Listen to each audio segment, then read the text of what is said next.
Sir, naglilibre sakay po ako sa papuntang monumento. Yun sir, dire-diretso. Hindi, papuntang monumento, naglilibre sakay. Isang ka? Ay, paano ako sir? Apo, paano pupunta ka doon? May sunod na ako. Sige, Bads. Salamat, Bads. Ano, thank you. God bless, God bless. Lagi po sir.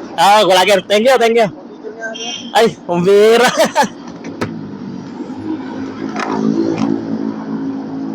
Anong Facebook mo sir? Sir Pagads.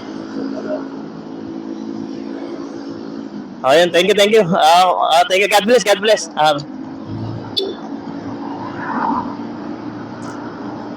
Bira, guys. Ito yung kauna-unahang nagpa-picture sa akin. Bira.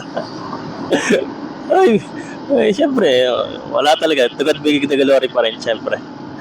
Nakakatuwa lang kasi yung nagpa-picture. Nag-vlog lang naman tayo, di ba? Nakakalibre sakay. At nakapag-share tayo ng salita ng Diyos. Sayang pala, hindi ko siya nabigyan ng ng tracks natin, nakalimutan ko. Nawa ay kita ulit kami at mabigyan ko siya ng tracks.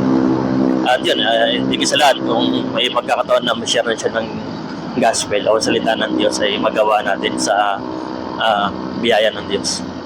To God be the glory, to God be the glory.